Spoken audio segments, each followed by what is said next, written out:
As Bitcoin starts to tighten, where will the price go? Is 75K next? And what are the ETFs doing? Is a lot of money continuing to flow into the ETF? We're going to talk about that. Also, we have an update on the Ethereum ETF and what changes were made to the application by BlackRock and Fidelity. We're going to go over that. Also, we have some big altcoin news. We're going to talk about some macro today. What is happening? And what is Joe Biden wanting to do with our cryptocurrency? It's a damn shame. We're going to discuss that. Also, Solana news, Mt. Gox news, Chainlink news, and what Arthur Hayes said about this year with the election and how that's going to affect crypto and its prices. We're going to talk about that and much, much more on today's episode of Sin City Crypto. Let's get into it.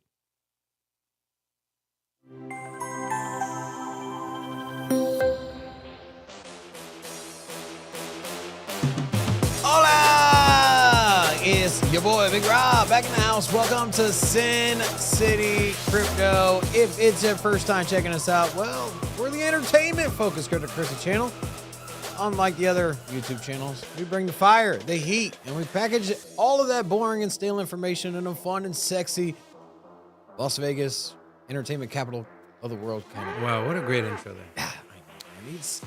Yeah, sometimes I walk into my parents' house. I walk into my parents' house for dinner, and that's literally how I walk in. I'm like, wow. Hola!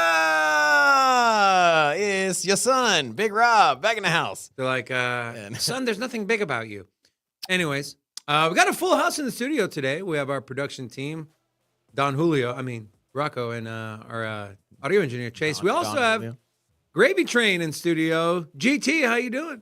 GT? Yeah. Now that's crazy. That's crazy. I feel like I got a promotion. I'm out of the corner. Yeah, look, It was we a got good you a nice time. chair. Don't I say got a we nice never do comfy anything. Don't say we chair. never do anything for you. No, you guys do the most for me. I can't lie. We got you a charger for your We laptop. got you a YouTube website behind you. Yeah. I got a YouTube website behind Yeah. me. That's It's- crazy. Things to come. Things to come. Anyways, thank you so much for joining us. We're excited to have you. We have a lot to talk about today. So let's just jump right in. We have ETF flows yesterday. BlackRock, goose egg, first time ever breaking their streak. We'll go over that here in a second. Fidelity, I'm going to pull up my laptop, Rocco. Fidelity, 5.6 million in inflows. A pretty insignificant day for inflows. ARK is the only other one that saw inflows of 4.2 million. Grayscale, back at it again. Grayscale, good job. 130 million in outflows, bringing our total outflow to 120.6 M, which is million. Now, what do I mean by BlackRock's streak was broke-did? Well, according to Eric Balkunas from Bloomberg, IBIT took $0 yesterday, and as such, its daily inflow streak has ended at 71 days, shy of an all-time record, but one for the ages and utterly smashing the record for a new launch. For context, the gold ETF had an awesome launch, and its out-of-the-gate inflow streak was 3 days. 3 days. So you take a look here. Where does BlackRock rank? BlackRock ranks, I believe this is top 10, right? 1, 2, 3, 4, 5, 6, 7, 8, 9, 10th. Number 10, 71 consecutive days of inflows. But of course, that has ended. Robin, does this mean the BlackRock is done? They are finished. Toast. Put a tombstone on that pizza. Okay. Yeah. And then we take a look at Bitcoin. I did start off the show by saying, hey, Bitcoin is consolidating. The range is tightening. We can see here on the 3-day chart. Bitcoin's Bollinger Bands are very, very tight. Tight like a tiger. What happened the last time? Let's take a look at two scenarios. One was back on October 13th of last year, where we saw the bands get really tight, and then Bitcoin broke out to the upside, and it rallied without a significant pullback, around 71%, going from around 27K to 45K. This was in anticipation of the ETF. And then Bitcoin consolidated, traded sideways, Bollinger Bands got tight again.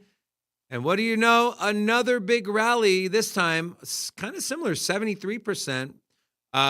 This was going all the way back from February 6th of this year to its local peak on March 10th of 2024 at around $73,000. Currently, again, as mentioned, we are pushing price sideways. So what is going to happen when this thing breaks? Is it going to break to the upside or the downside? RPK, what do you think? I think we are going to 70,000. And not 75. Well, you got to go to 71st, and then Thumbnail said 75. I'm just. I know, and I know you gave me flack for that because I'm the one that put 75 on there because I do believe that in the near term, I think that what's near term? I was in the next 60 days. Next 60 days, I think that 75K is where we're going, and perhaps I'm not as plugged in with the charts as you are, but I just look back at the years, at previous cycles and years past, and post halving, we saw the liquidity surge come into Bitcoin through the ETFs, through BlackRock, and also the ETFs globally here through Hong Kong, which are going to go online here at the end of the month. That's what's needed to push the market up to the next level is liquidity, right? And the liquidity last cycle came from the printing of money, of the COVID relief funds and the airdrops that the U.S. government was mailing checks to everyone. That's where the liquidity came from. This time around, you have the world's largest market, the New York Stock Exchange, offering Bitcoin as a product, as a spot product. And so now instead of opening up a wallet, writing down the seed phrase, and not knowing if you can trust yourself, you can go out and get exposure to Bitcoin through your traditional investment rails, which is on the stock market through traditional stocks. Now, that said, the liquidity is here, the post-halving supply shock, and, well, we also are in a presidential year, and we know what happens in campaign. They love to print money. Do not forget. 2 days ago, we talked about the New York Stock Exchange wanting to go 24 hours a day, 7 days a week. Do you think Bitcoin has something to do with that?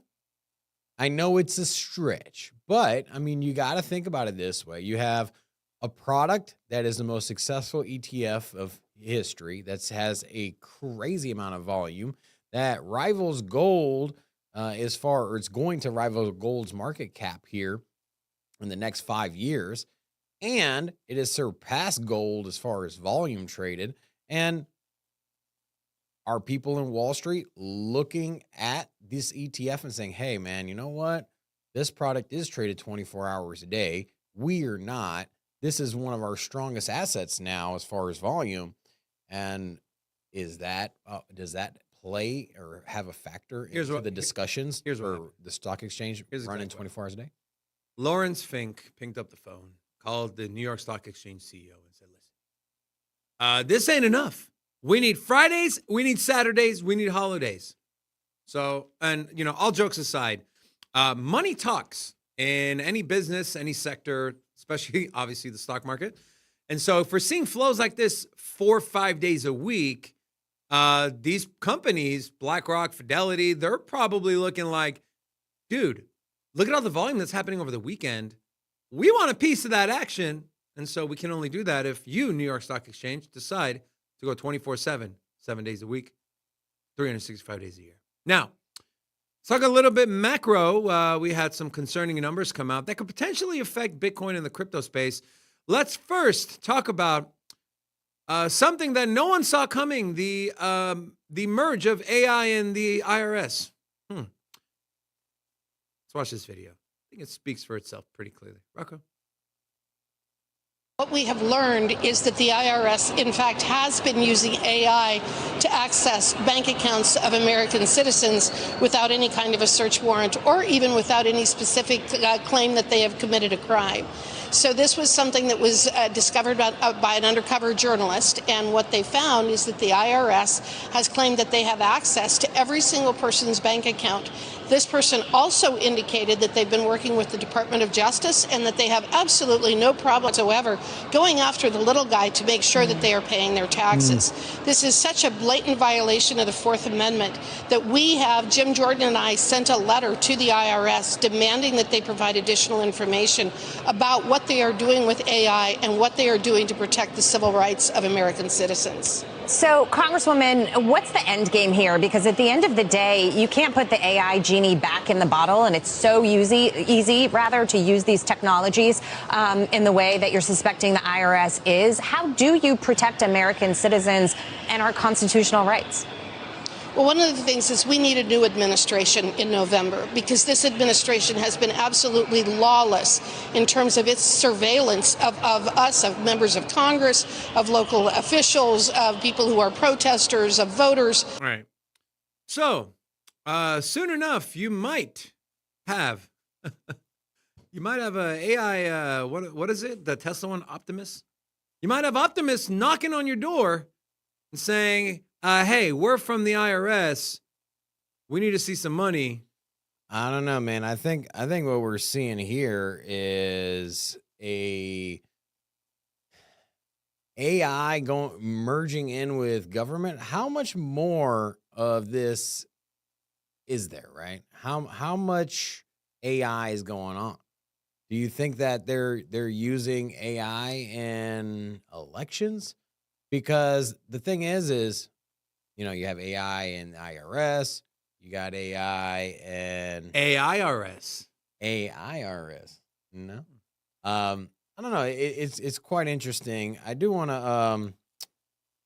to take a look. Bitcoin has been rallying, and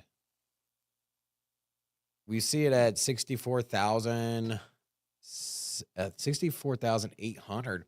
And so, are we going to see a situation where Bitcoin breaks out, right? I think that's what we're seeing. This morning, Bitcoin dropped all the way down to 63,000. Then do you have a chart you want to pull up on Bitcoin? Yeah, well, I kind of showed the Bitcoin chart, but we can definitely go down to maybe the daily. So BTC on the daily here, sideways chop. I mean, Magic kind of talked about this, right? I asked him, hey, if you were to guess, are we going to break to the upside or downside once this price consolidation, this choppy market is going to break? And his bet was to the upside. And I believe Dan yesterday said the same thing, right? Break to the upside. You just kind of like, even if you don't know how to chart, right? You know how to think, okay? And you just got to think of it this way. Okay. Do you think that Bitcoin is is more money going to flow into Bitcoin or flow out of Bitcoin, right? And if you think more money is going to flow into Bitcoin, then you start bringing in the idea of supply and demand. Very simple. We saw the supply, the everyday supply of Bitcoin that is issued, be literally cut in half. Literally cut in half. And so ETFs continue to grow. At some point over the next 3 months, damn it, at some point, Grayscale has to stop selling. They are going to run out of BTC. So it really doesn't take a genius to figure it out. What the hell? Chart looks like a Western camel. Look what you started, Robin. So I believe also that we can push to the upside, but I do want to note, of course, anything can happen. We're just talking probabilities. We're kind of giving our 2 cents on what we believe the market's going to do.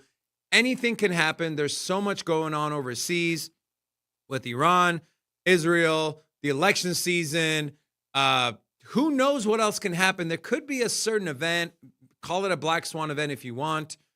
Call it people start to deleverage. Call it sell in May and go away, right? The theory of, hey, May is typically a bad month for risk on assets, including Bitcoin. But if things remain constant and nothing crazy happens, right? A war breaks out, drone attacks, whatever.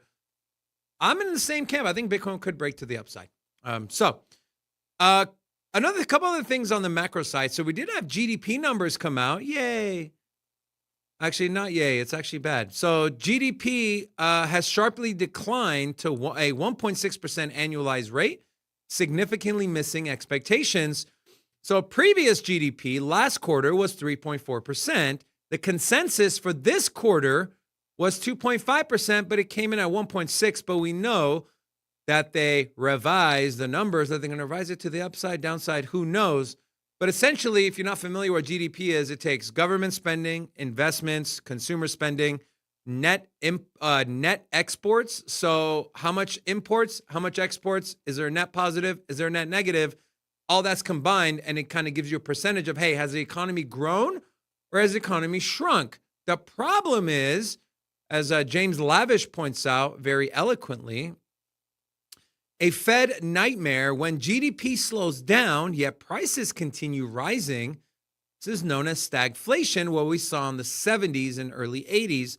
And the government refuses to curb reckless deficit spending. This puts the Fed and the Treasury in an impossible position that no matter what they do, it will lead to issuing more and more federal debt. This leads to the need to monetize the debt with more money printing, inflation surges, rates rise, and we do it all again. And I want to share this as well. So Pomp shared this, the most insane chart in finance. This is the U.S., how much money the U.S. is spending on interest.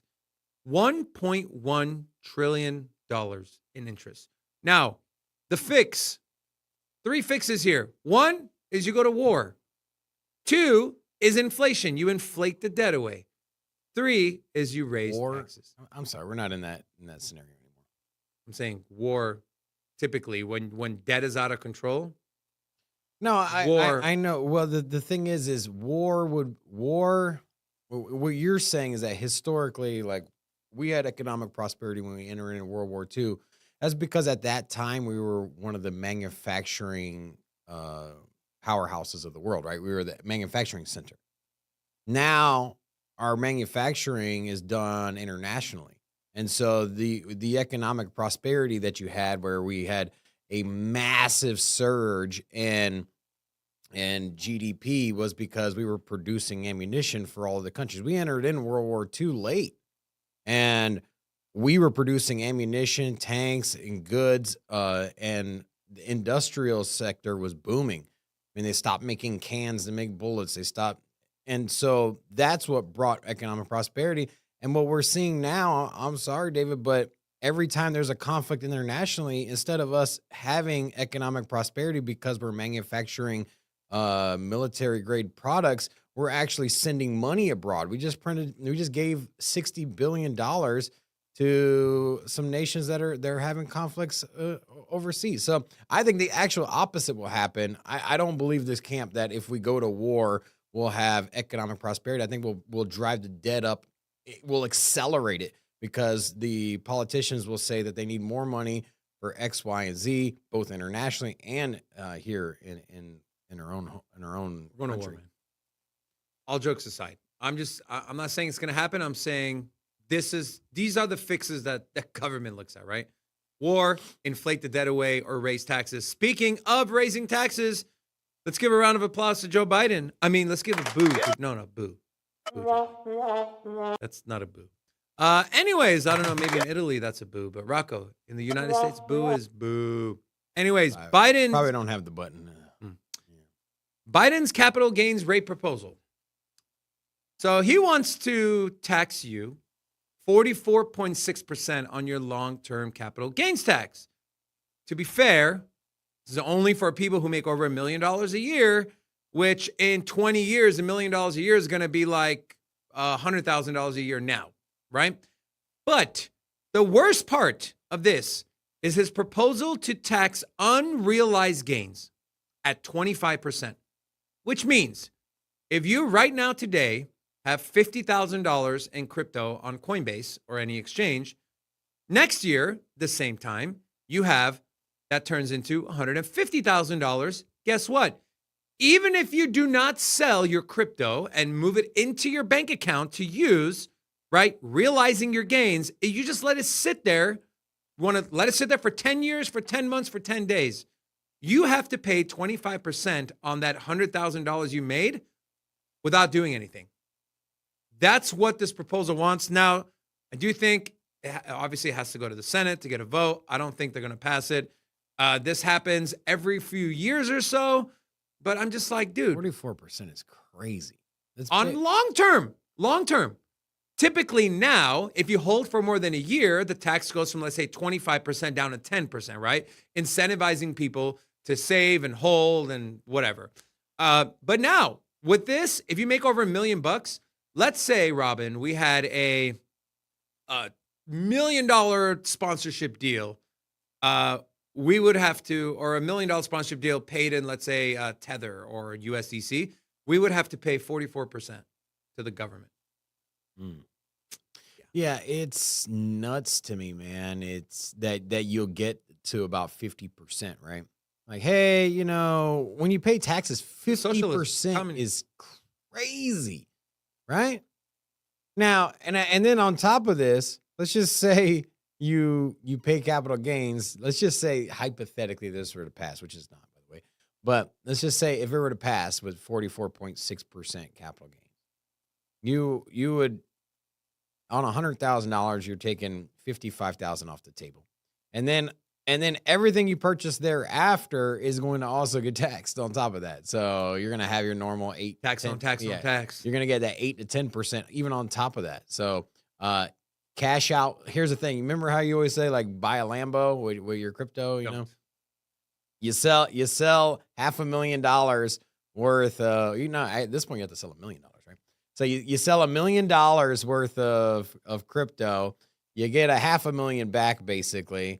And then you go and buy that you go and buy that Lambo, and then the taxes on the Lambo are going to be another 10% on top. So now you're at about you're at 400,000, 4,000. Robin, you might not know the answer, but I'm going to ask it anyways. What is one product or sector that is super tax advantaged? Very tax advantaged. The churches. Jesus Christ. Well, our Savior and Lord. Insurance. I've worked in the insurance industry. I used to sell life insurance, and there's certain products that accrue cash value that you can borrow against and not have to pay taxes on. And of course, if you pass away and that money gets, move on to the next generation or to whoever your beneficiary is. You trying to kill me from that is 100% tax-free. Anthony Pompliano brought someone on. I think Robin. Your rebuttal to buying a Lambo is that I die? That's not what I'm saying. He said, look, man, there's an insurance loophole, man. If you die, I can get the Lambo because we're business partners. This is what they do. This is what they do at my kid's school. That means shut your mouth and listen with your 2 ears, okay? Mouth shut, listen. 2 ears? Once in your damn life. What do you argue with people with 3 ears? I'm just curious here. What I'm trying to say is, if you stop interrupting me for literally 5 seconds. Is he making any sense right now? I'm honestly not really listening. I just hear y'all yelling, so I don't really know what's going on. Yeah. But continue. Yeah. Thank you, Ashley. Can you tell me to be quiet? Be quiet. Thank you, Ashley. Maybe you'll listen to her, not me. So, Anthony Pompliano, and I think, Robin, you met him at a convention.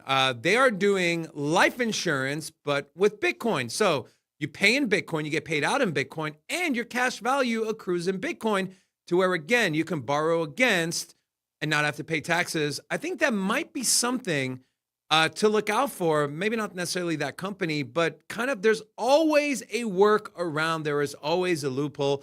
That's how the rich continue to stay rich, and that's how people get rich at the end of the day. And so just a thought, something to keep an eye on. If you see products like that, it might be worth your time to kind of look into a little more detail. All right.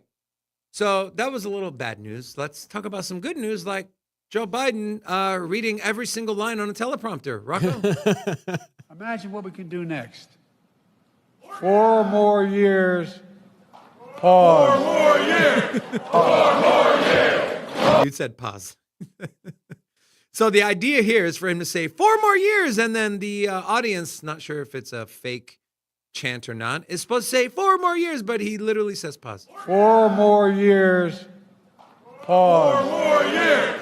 4 more years. How is this man running the largest economy in the world?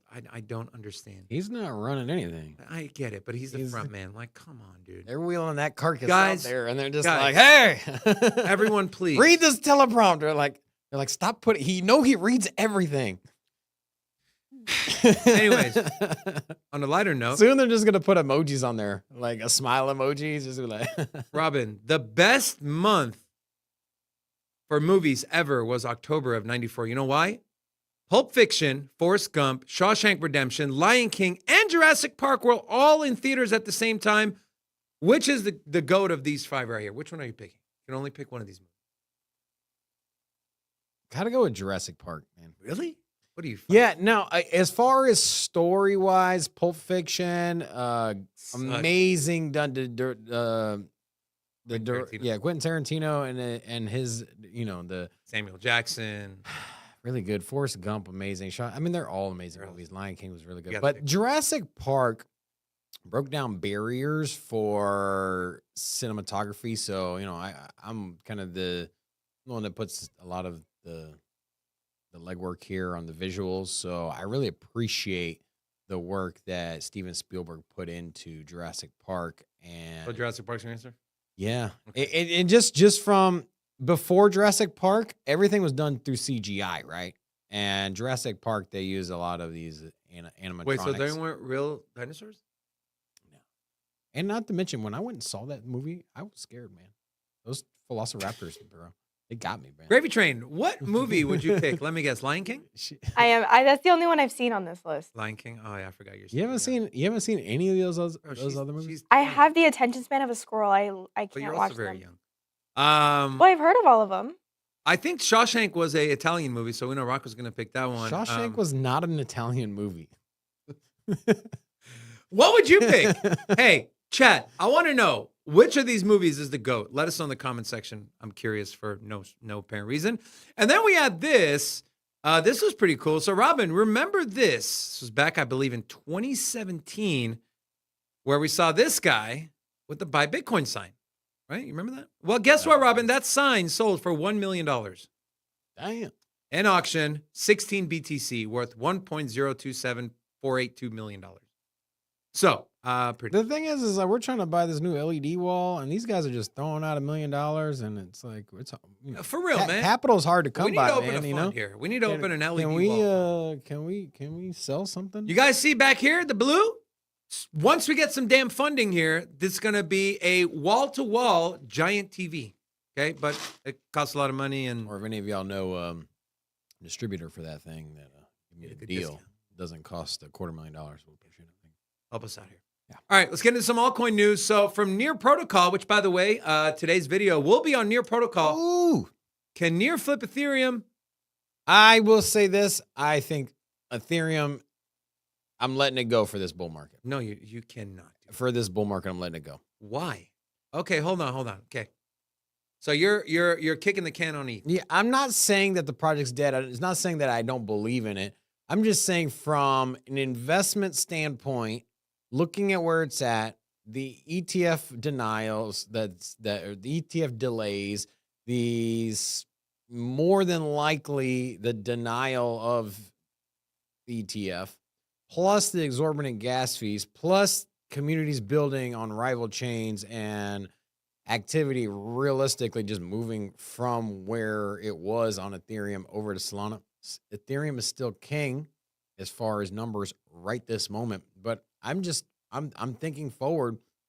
And I think that the communities are going to start building and start using other layer ones this next bull market, because it's not really in the best interest to use Ethereum right now. And then on top of that, from a speculative price standpoint, with the lack of liquidity from the ETFs, I don't know, man. I think there's just better plays further down the list. And it's a culmination of both. The ETF denial, the exorbitant gas fees, and also the fact that communities are moving elsewhere. And for me, I think that there's a better return on risk a little further down the list. I think Solana is a better play than Ethereum right now. I think that Cardano is a better play. Near is a better play. And What about Toncoin? Is Toncoin a better play? Absolutely not. Polkadot? No. Okay, Tron? No. ICP? Yes. Okay. Yeah. I think that the strong layer ones that I support, the layer one cryptos that I think are moving in the right direction, that are gaining momentum and users, I think that those are the ones that I'm trying to, take a look at. So, okay. Interesting. Wow. Okay. Hey, I respect someone who is able to take in new information and kind of change their stance. I hate the people that are so embedded in their thought and want to be right, and this confirmation bias that they screw people over who listen to them. You still think Chainlink is going to be the best performing asset this bull market? Bro, you want to go there? Let's go there. Let's go there. Let's go there. You said you. That's fine. Let's go. You hate people that don't change their opinion. I was just curious. Your question. Let's go there. We're going there, Rocco. We're going there. We're there. Let's go here. We're there. We're here. Not we're yet. Here. We are here. Got to put it up on the screen. Rocco, we're here. We're here. Anyway. Oh. Okay, what is wrong with you? Why are you yelling? All right. I don't know. Chainlink CCIP has officially entered general availability. Made possible by the introduction of several new in-demand features, CCIP is now available to all devs building cross-chain applications. More alpha about the CCIP from Q1 2024. Chainlink Labs product update was tweeted by Chainlink God, who recently doxed himself. So shout out to you, I guess, for doxing yourself. Then we have this article from beincrypto.com. Chainlink's CCIP now supports 9 blockchains, including Arbitrum, Avalanche, Base, BNB, Ethereum, Chroma, Optimism, Polygon, Wemix, with more to come. We did a small mini demo on the show, I think it was about a week and a half ago, as far as how easy it is, how the interface is extremely simple to see. It doesn't take a genius or someone who's been in crypto for years to understand. Select, click, done. That is not live to the general audience. So, will it be the best performing crypto? Maybe not the best, but for sure top 10, okay? For sure top 10. All right, let's talk about, so this Near news that I was going to go over. So the Near Foundation partners with LuloX, which is a pioneering Colombian fintech firm, and Persist,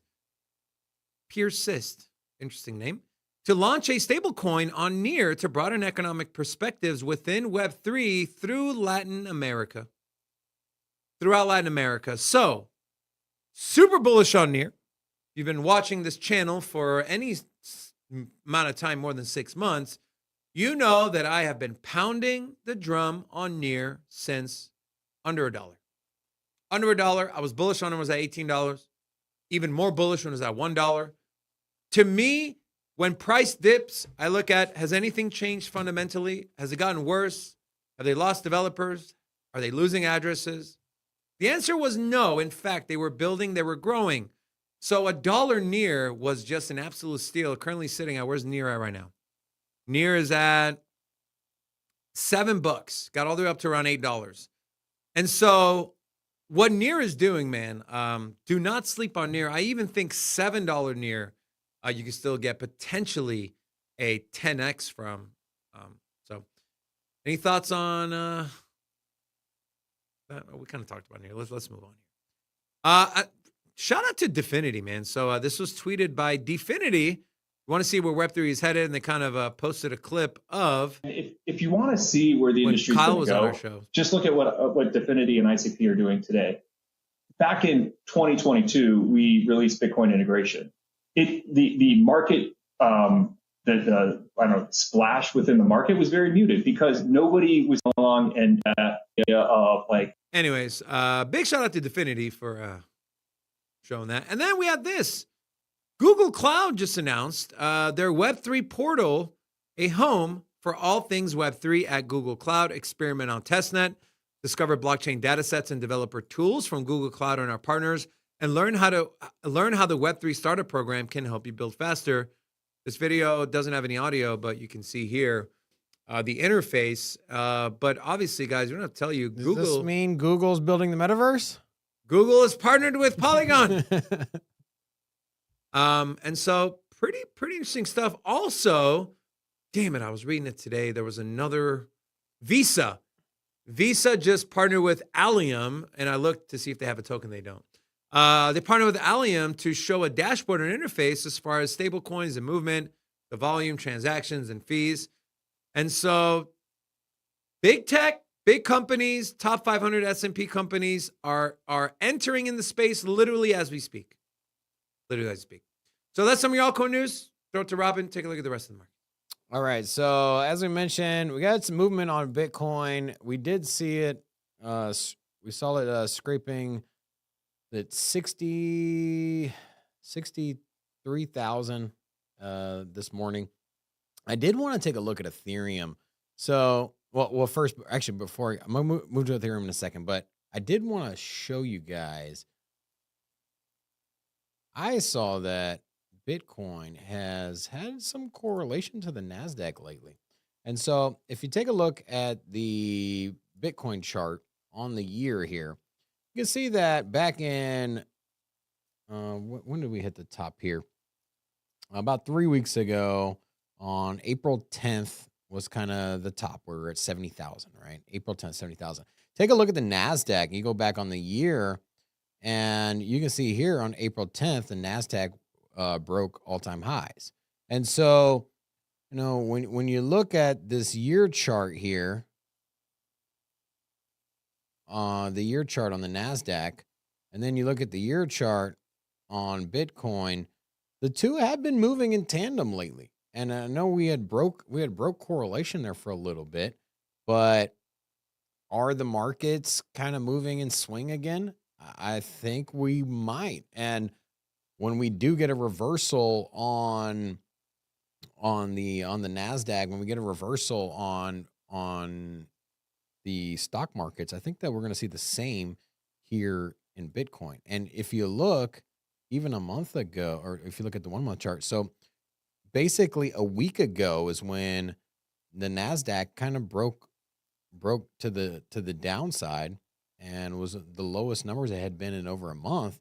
And you look at where Bitcoin was a week ago, and you can see at the same time, that's when Bitcoin was at 60,000.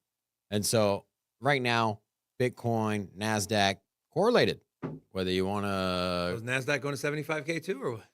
But here's the thing: Nasdaq has bounced, and so if you look at, you look at here in the last 5 days here in the last trading week, you can see that the Nasdaq has reversed, is starting to go back to the upside. Bet you the Dixie's down. And so, remember, we are in election season. We were talking about printing, and that bodes well for the tech sector, which is usually represented in the Nasdaq, and also for Bitcoin. Any risk on asset, right? Yeah. Now, taking a look at Ethereum, Ethereum. So this morning at 3 a.m., I saw Ethereum at $3,000, and that was also part of my thesis here on not really vibing with Ethereum. This $3,000 is a very strong area to look at, right? Right now it's acting as resistance, but my concern is that as support, my concern is that if we go down, test 3,000, lose support, there's really not much stopping it from falling all the way down to like 2,500. There's not a lot of areas in between 23. I don't know if you have a chart on ETH, but there just historically hasn't been that much numbers between 23,000 and 3,000. And so for me, I saw it heading down there. I see that the sentiment is moving away from Ethereum. The headline news for Ethereum has not been good lately. High fees, the ETF denials. And also, it is losing against Bitcoin. It's been smarter to hold Bitcoin since 2020. Yeah, since 2021, it's been a better move to hold Bitcoin. And so why even expose yourself to Ethereum? Especially, it doesn't seem like anything's on the horizon that's going to flip that mantra. So, hey, the splurge is next, okay? And then we got the Gurge and then the Earth. I was extremely bullish on Ethereum, and I'm not saying that it's a lost cause. I just, from a shorter time perspective, from this bull market, what am I eyeing? Ethereum is not there anymore. I just think that they missed the boat on addressing the high gas fees.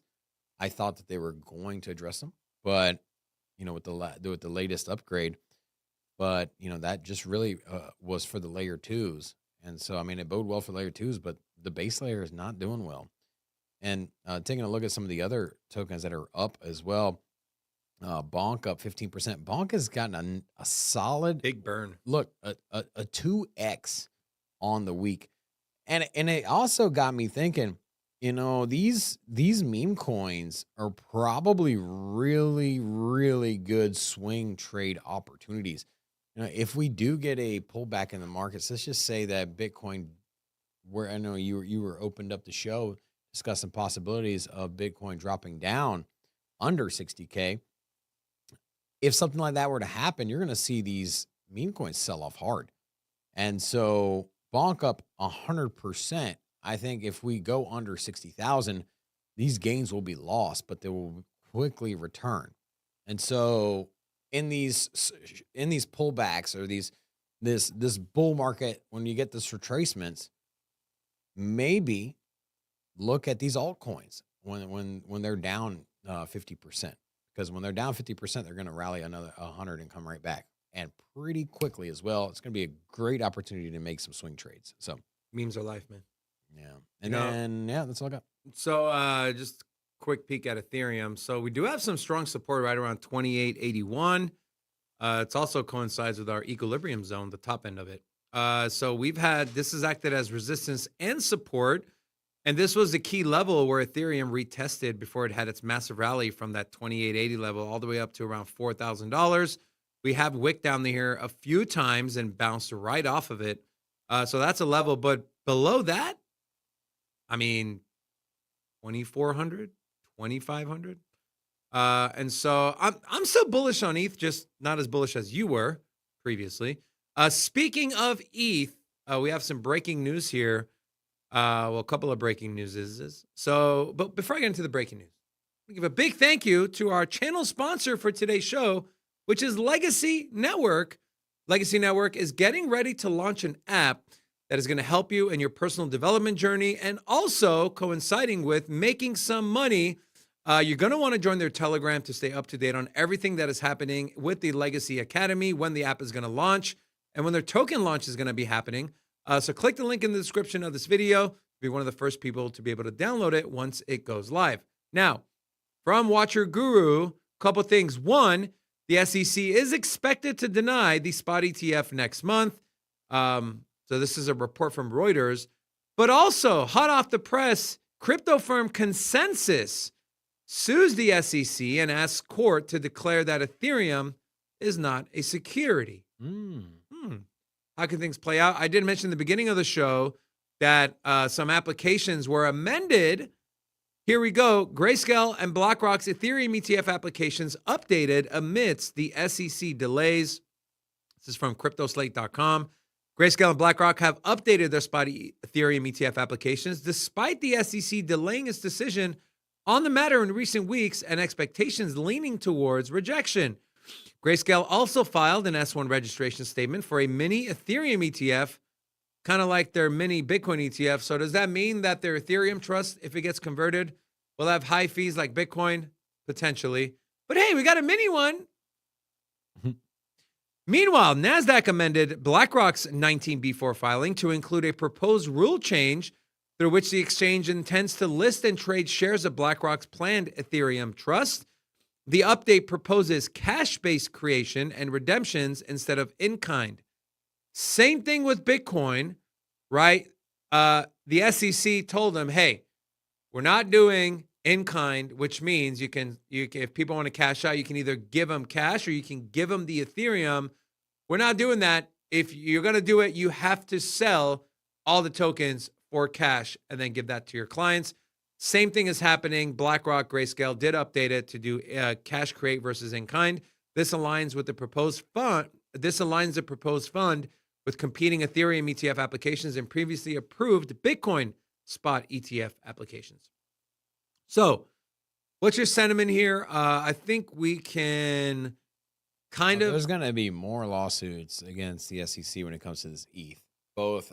This is outside of what I expected. I expected the lawsuit to mirror something that we saw with the Bitcoin as far as Grayscale. But I don't know. It's interesting. I'm not even too familiar with Consensus. I was over here trying to find more about. They're the ones that created MetaMask. Gotcha. They have a lot of cross, whatever the name is, of developers. A lot of devs that work for the Ethereum Foundation, to work for Consensus.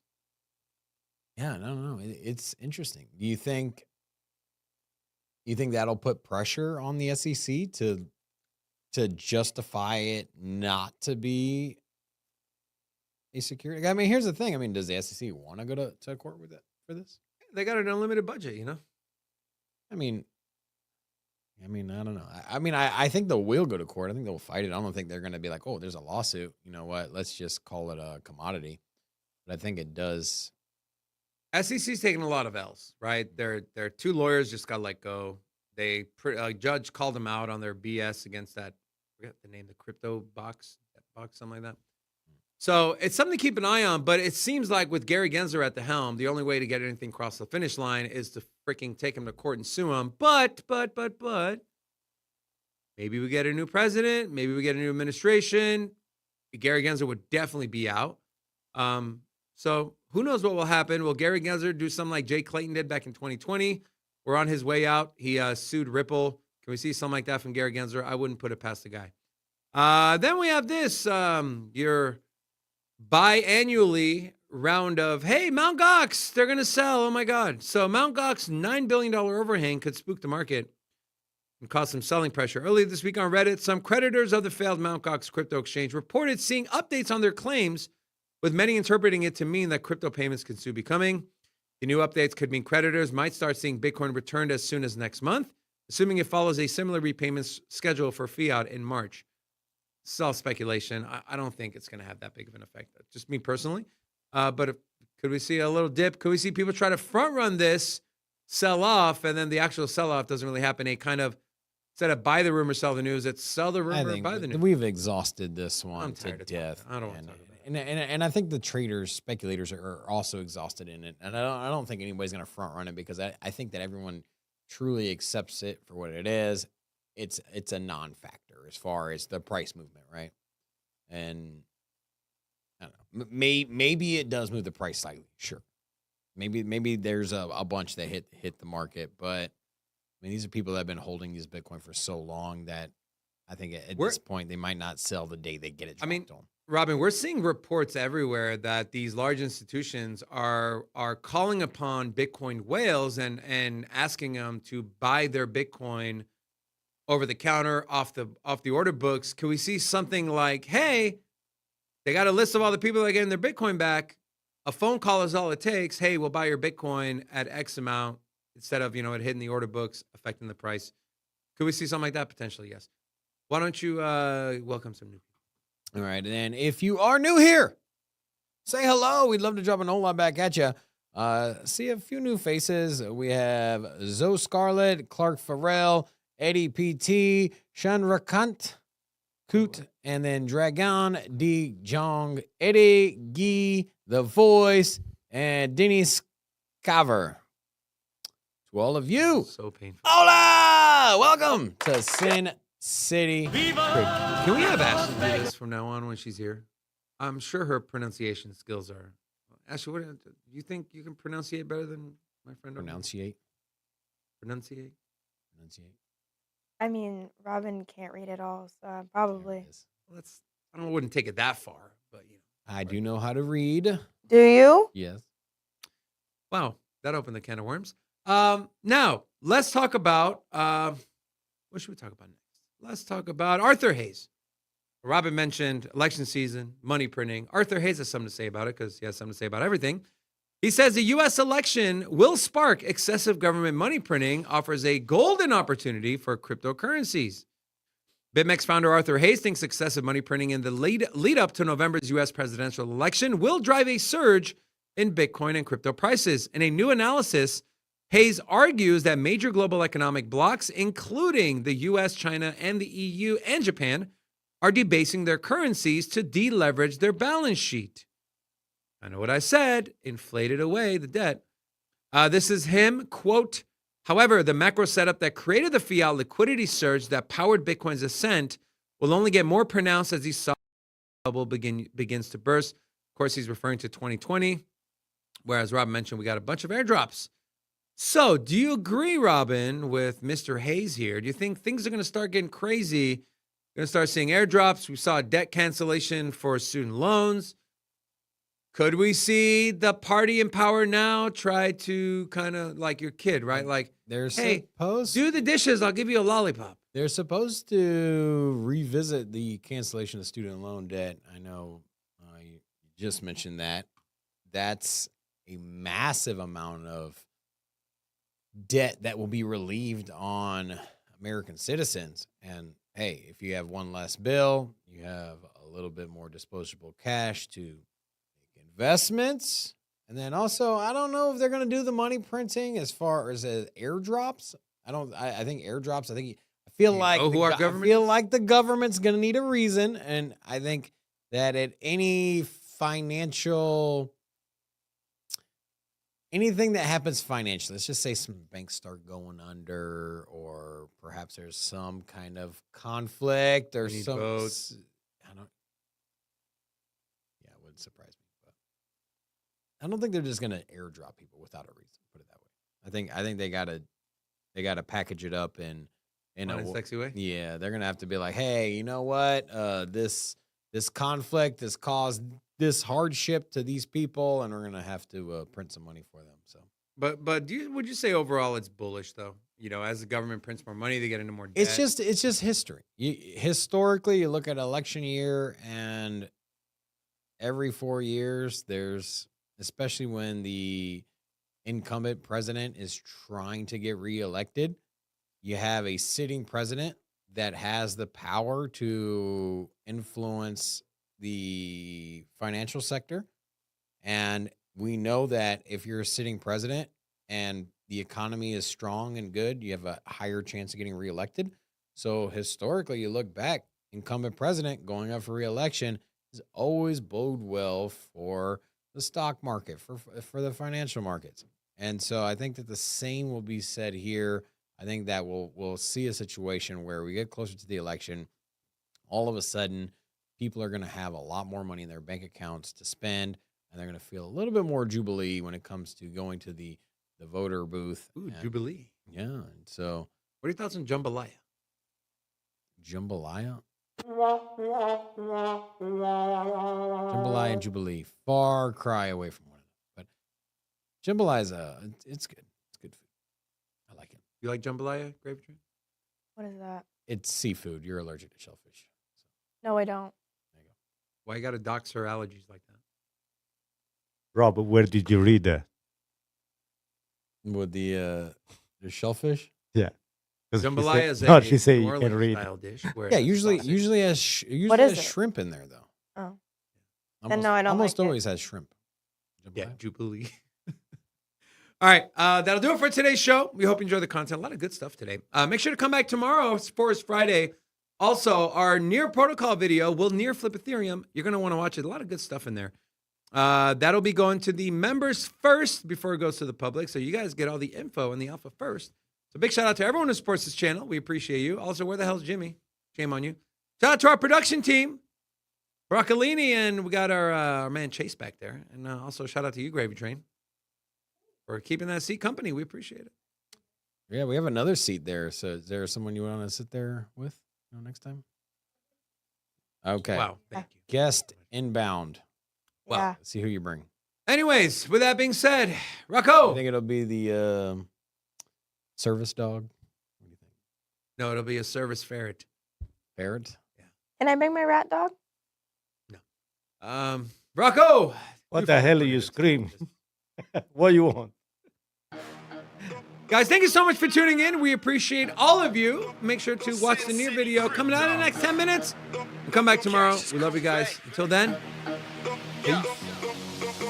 Sin City, crypto. Everybody know we here for entertainment and info. Gonna show you how to get that big dough. So every day stay tapped in for big facts, no capping. With Bitcoin, if you're in, then you win. We divide the pie with no fraction. It's Big Rob, David. I split the game, but they gave it. Name the coin that's your favorite. I got dry powder, why save it? To the OGs, new beginners. Special shout out to the well members. Buy dip, sell winners. Ain't really nothing you can tell sinners. Tune in for the latest new flavors. They gonna teach us mean coins. They polarizing like barbecue chicken pizzas. I laugh with a major grin. Laggers, we trade them in. Baddies, they came to sin. And sinners gon' play to win. Screaming, hola, till my bags are flowing over. Hold ya to the moon and to the solar. Won't I? Don't be letting FOMO control ya. It's over when the finger tornado close ya.